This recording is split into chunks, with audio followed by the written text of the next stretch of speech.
The wisest male leaders from Generation X that I know of invest in learning what the great female leaders are good at. Now, what is that? Well, one leader expressed it to me this way. I see my female peers be really, really good at people leadership, be really, really good at visionary leadership, be really, really good at relational intelligence, listening to their peers around them, understanding their emotions. And I would like to learn that too. I would also like to be the one who comes up with not only good ideas, but genius ideas. I would like to be somewhat more sensitive and really understanding what the energy in the room is telling me and be more aware of the finer mechanisms in leadership. And he said that because he was concerned that the female leaders around him who mastered this would get ahead of him much faster, because he was just good at traditional, conventional leadership, which is much more masculine, which is about, we have a vision, we have a goal, we need to achieve this goal. So how can we get people to work so that they can produce this goal as soon as possible? This is the skills that he was used to, and he was not really aware of how to lead in such a way that you don't consider one size fits all, that you are aware, well, that particular person has that particular gift, so can contribute that with that, and then look around and see what gift, what superpowers does the individual people in my team have, and how can I get all these instruments to play together, to play the same melody so that it sounds coherent. This is the art he wanted to master. And I thought, this is a wise guy.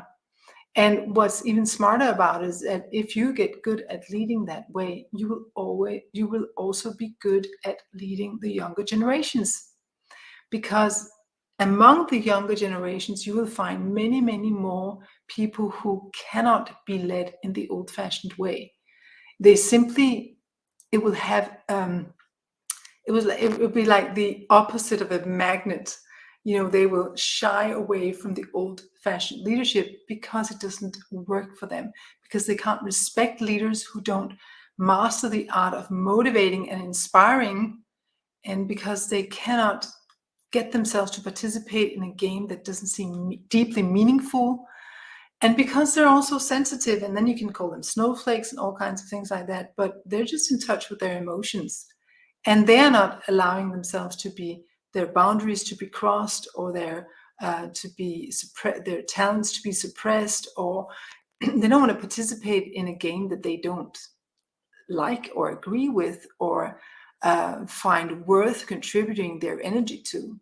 So you have to lead the newer generations in a new way. And many male leaders from Generation X and older are really not super aware of that, because they were raised differently. They were raised to master the game of the baby boomers, and they had a completely different set of rules, and they were playing a different game. It was all about growth, growth, growth, growth, growth for the sake of goal and for the sake of growth. And then we don't care so much about how we get there. You know, if people are suffering in the process, if they don't thrive, if they get stressed, well, you know, shape up and get into the game. So this was the mantra of the old leadership, and that will not work in the future, and doesn't even work now.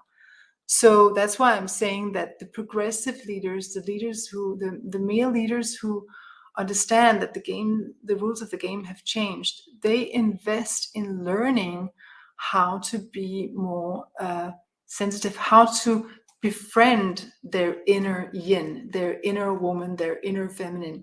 And the good reward for these guys is that at the same time, and you might be one of them listening to this, while they are learning to become better leaders, here's the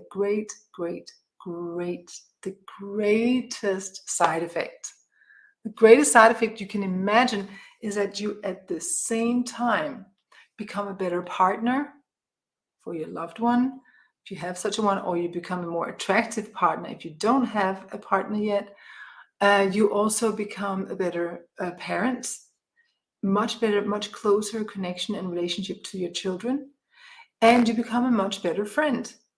and you don't need to become a much better friend for your male friends who now suddenly have a guy in their lives that they can actually talk to about their emotions.